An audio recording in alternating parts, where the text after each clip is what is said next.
Continuing our discussion on data representation, we now look at representing non-integers or real numbers. So before, in the previous lectures, you learned how to represent integers, even negative integers, in a computer. And we do this, we can represent negative integers using complement notation, and we can just represent positive integers as they appear. But what happens when we have real numbers? When we have numbers like 2.6 or 5.8 or 1.5, and well, these particular real numbers need to also be represented in a computer. So, so the way we do it is, well, we can think about it in base 10 just for the sake of argument, right? But obviously all of this happens in base 2. So bringing you back to scientific notation, which you've learned in mathematics, scientific notation, in case you forgot about what it is, it has to do with the representation of very large numbers. And in base 10, we can have an example of scientific notation as follows. We have the sign, which is the negative or positive sign, the mantissa, which is the number, and we then multiply it by 10 to an exponent. All right, and the exponent will allow, well, depending on what the exponent is, we would depend on what the original representation of the number is. So this particular representation is called floating point. And the reason for this is because the number of digits is fixed, but the radix point floats. Okay, that's important. The number of digits is fixed, but the radix point, which is obviously what makes it a decimal number, or one with the radix point, floats. So floating as in it moves between the different numbers. So let's look at examples of this. So if we have a mantissa of 5, right, these are 5-digit mantissa, then we need to make sure that the number before this multiplied by 10 to the whatever is 5 digits. All right, that's what a 5-digit mantissa means. So for example, in this example, the real value, the real number that we're trying to represent here is 12001, okay? 0.00. Well, we know the 00 doesn't mean anything, so we can take it out. And it means that we have this 12001 multiplied by 10 to the power of 0. And we all know any number to the power of 0 is 1. In the next example, we have a negative real number. So we have negative 120.01. So remember, we need to convert this to a mantissa of 5 digits, which means that we need to utilize, well, we don't really have a 00 anymore on the right-hand side of the radix point, which means we can't ignore it. So instead of ignoring it, what we do is we bring the radix point, the floating point, we bring it to the right-hand side of this 1. And if we can do that, then we can maintain our mantissa of 5 digits. So we have negative, the sign first, remember the sign. Then we have the mantissa, which is the number, and then we have our 10 to the exponent. So let's see, what will this change into? So negative 120.01, if we move this 2 units to the right, 1, 2, then we need to, if you're moving to the right, it's negative. If you move to the left, it's positive. So moving to the right, it becomes negative 2. That's the exponent. So it's minus the sign, right? 12001, okay, 5 digits, multiplied by 10 to the power of negative 2. Why negative 2? Because we moved 2 units to the right. All right. In the third example, it might look like a trick example, because we have a number starting with a 0. And we know numbers that start with a 0, these numbers fall away. So for us to maintain our mantissa of 5 digits, we don't need numbers that just fall away. So let's try to, we will ignore this 0 and try to make 1 the first number in the mantissa. So if we make 1 the first number in the mantissa, then 2 will have to be the second, 0 here will be the third, this next 0 will be the fourth, and this third 0 will be the fifth. So in order to make this third 0 the fifth number in the mantissa, the new radix point needs to be to the right of this third 0, this one over here. All right, so how do we move it? Well, we need to start here, and we're going to the right, so we know we're going to get a negative exponent. So let's start counting. It'll be 1, 2, 3, 4, 5. And so the new number will be 12000 times 10 to the power of negative 5. I'll leave you to go through the next few examples on your own. Now, converting a real value to a floating point value, depending on the mantissa we choose, we might be able to precisely recover the real value. On the other hand, when dealing with a floating point value, depending on the mantissa, we might be able to precisely describe the real value. But sometimes we can't. Sometimes if we're dealing with a 5-digit mantissa and there are more numbers in the real value, if there are more numbers, there is more than 5 numbers in the real value, we might not be able to precisely represent the new number as a floating point value. And this doesn't come as a surprise and goes back to what we were talking about, mapping a unbounded world to a bounded machine. So now let's talk about representing text.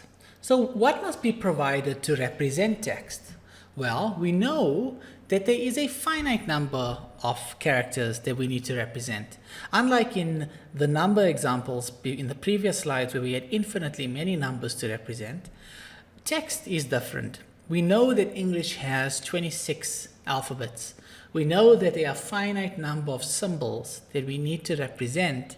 And so if we know what that finite number is, all we need to do is assign enough bits to encode it. So if we, by encode, we mean assign a binary string to each character, as we did before in the previous slide. So all we need to do is generate a list of characters and a code that is used to represent each one. And the code here will be a binary string. Because obviously you can imagine this is a common problem, computer manufacturers have agreed to standardize the type of assignment of characters to binary strings. And this particular standardization is referred to as ASCII. ASCII stands for the American Standard Code for Information Interchange. And it originally used 7 bits to represent each character, allowing for 128 unique characters. But since then, it was extended to what we now call extended ASCII, which has 8 characters, 8 bits to represent 256 different things. So how many different characters do we need to represent? Well, have a look at this table. In this table, we have the different ASCII values with respect to the left and right digit for the different characters that they represent. So you might see. Okay, so most of these are characters. Okay, so here's your familiar ones. There's A, B, C, D, capital A, capital B, and then we got small a, small b, small c, small d, small e, and so on. Some of these are most of these are characters, all right, but not all of them. Have a look at the first few rows here. These are not characters. These look like something else. Can you guess what these are? So have a look at some of them. STX, ACK, BEL. There's one that looks like delete. And there's one that looks like subtract sub, and here's escape, ESC. Well, these are not characters, but you might have already guessed, they look more like commands. So in the old days, and some still use it today, they used different ASCII values to correspond to different commands to be able to manipulate programs on the terminal. So the first 32 characters in ASCII are not character representations, but rather commands which could be used to, say, print things on the screen. They could be used to escape from certain programs and so on. All right. So the question here is, you can look them up, and what do you think they were used for? So you can look up each of these and try to figure out what they were used for. Some of them are kept for historical purposes, even though they serve no function today. All right, so as you can imagine, we live in a world where many people, many people speak English, but not everybody speaks English. Not everybody writes their essays in English. We're using English characters, English letters. Not everyone communicates in the same language. So we live in a world where we have Chinese and we've got Russian and we've got Mandarin, Chinese and Mandarin. We've got Zulu, we've got some symbols in mathematics, we've got special symbols used. So we have lots of different kinds of characters that we use in this world today. Mathematics alone has a wealth of different characters for different things. And so ASCII, using 256 different objects in assigned to ASCII, even with its 8 bits, is not enough. It's just not enough. And so we have this, we are forced to expand our ASCII, our extended ASCII, into a bigger set of characters. And this has also been standardized, and we call this Unicode. So instead of using 8 bits, we often use Unicode, which uses 16 bits. And that's some odd 65,000 different objects that can be represented. So so Unicode, if you look at this table, you'll find that, so there's the hexadecimal index for each of these different sources and characters. So for example, the hexadecimal value 41 corresponds to the letter A. The hexadecimal value 042F corresponds to this Russian character. And we have a Thai character, we've got arrows, we've got Braille, which is interesting. I'd like to know when this is used on a computer screen.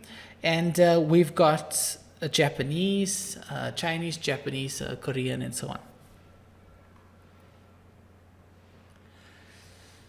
So the final topic we'll be discussing is compression. And we'll go into more detail in the next lecture about compression.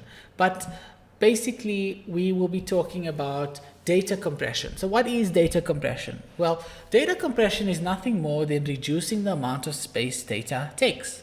So if you have an original data sample, a compression algorithm is applied to the sample so that it can reduce the number of space that is taken to represent that data in the computer. And we measure the effectiveness of our data compression procedure by using a compression ratio. And the compression ratio is nothing more than the size of the compressed data divided by the size of the original data. So it gives you a ratio of how effective was the compression procedure. We have different kinds of compression. We have lossless compression. And lossless compression means that data can be retrieved without any loss of the original information. Okay, to put it a bit more clearly, lossless means that when we compress our data, our original data, so we compress our original data to get a compressed data, we do not lose any information. So we can successfully retrieve the original information from that compressed information. We can successfully retrieve the exact original information, the way it appeared. Lossy, on the other hand, is the opposite. It means that when we compress our data, when we compress our original data, we lose information. And so because we lose information, we are not successfully able to reconstruct the original data perfectly when we decompress our compressed data. So let's speak a bit more specific to text compression. So in text compression, we have different kinds of ways of doing this. And the first way is keyword encoding. Now, keyword encoding is a very basic method of replacing frequent words with single characters. And this is problematic, as you might have imagined, because some words are the same word but have uppercase or lowercase. Like, for example, the in the beginning of a sentence will be with a capital T, but the in the middle of a sentence might have a small t, and we would need two different symbols to represent the. So, and also, well, this is true for a number of different words. But the main idea here is that we use a single character to replace frequent words as they appear in a original source, a data source. The next compression technique is called run length encoding, and that's one that we'll talk about now.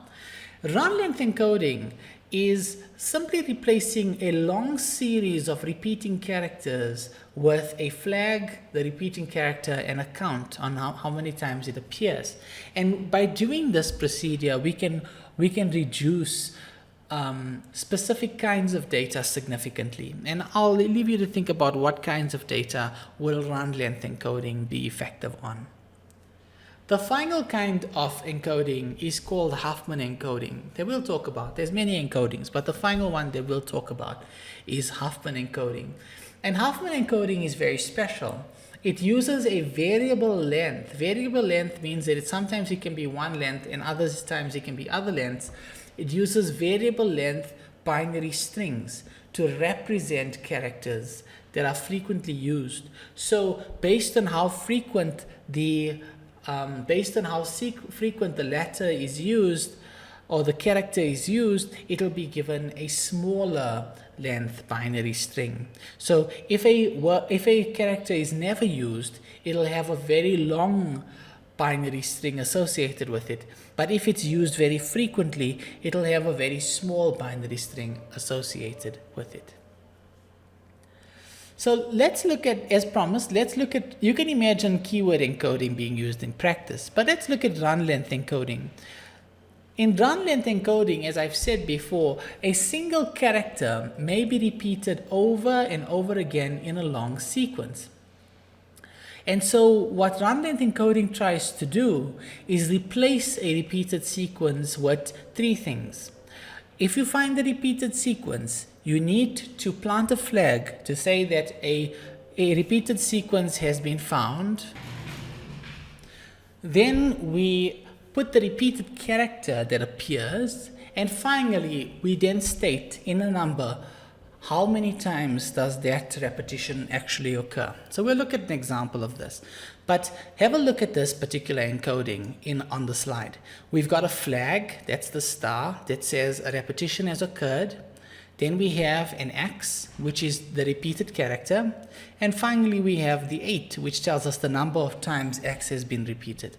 So if we decode this, then we will have X printed 8 times on the screen. X, X, X, X, X, X, X, X. Right, so you can imagine how this is effective, okay? The larger the number, the more effective it would be. So in this example, we moved from 8 x's, a length of 8, to 3, okay? And you can work out the compression ratio there. So it'll be 3 over 8, because there's 3 things here, and there would have been 8 things in the original. So let's look at examples of this run length encoding. So if we're given this original text, right, and we want to encode it using run length encoding, then all we would do is we would then count how many times does this occur. Okay, B occurs 8 times in a row. Okay, in a row. Or if there were other B's here, that's fine, we wouldn't count them. But because these occur contiguously, we count them. So there are 8 B's here. So we first indicate with a star that we are performing a compression. Then we indicate what is being repeated, and then how many times is it being repeated. So now we've actually compressed this entire substring into these 3 characters. The next part that we need to compress is this JJJ. And we know that if we were to compress it, we would get star J3. Star J3 is 3 characters long. JJJ is 3 characters long. So why do we need to compress it if it's giving us the same result? we're not defeating the purpose, but it's a waste of our time to compress this, because it's going to give us the same result anyways. Okay, if we have to compress k, right, the original text k is of length 1. If we were to compress k, we would end up getting star k1, which is 3 characters long. So that would really be defeating the purpose of compressing k. So we don't compress k either. We don't compress l either, because we would end up worse off than we started. However, looking at this, we can compress q, so it becomes star q6. Thereafter, we have to compress this as well, because we can, right? So it becomes star plus 5. All right, so the compression ratio here, remember, we have to count the number of characters that appear in the original text, and we need to count the number of characters that appear in the compressed text. And if we do that, then we can calculate the compression ratio, which is the compressed on top of the original. And if we do that, we get 0.6. All right, and that gives us our compression ratio. We can also move from encoded text to original text, and in this case we're just expanding it. So if you start off with this encoded text, how do we get to the original text? Well, let's have a look. So we know that a compression has occurred because there's a star, and we know what's repeated and how many times, so we expand it. Then we know a compression occurred, we know what's repeated and how many times, so there we go. The next is an L. There's no star, so we write it as it is. We look for the next star. Here it is. We know a compression occurred. We know what's been compressed, and we know how many times it was repeated. And so we expand that as well. So we can see that this is this a lossless compression or a lossy compression? Okay, so the question is, can we achieve the original text from the compressed one? Did we lose any information while compressing? And the answer is no, we didn't. We didn't lose anything, okay? We were able to successfully reconstruct the original text from the compressed, and we didn't lose any information when we compressed. This is lossless compression because we didn't lose anything. It is not lossy compression. All right. Okay. So this kind of repetition, as you can imagine, I mean, I'm sure you've opened up a book and you've never found words like this before, right? Our words are usually distributed quite not uniformly, but they are distributed in a different way in text that we read. So it's not really in this. Our characters are not really in this kind of format when we open up a book.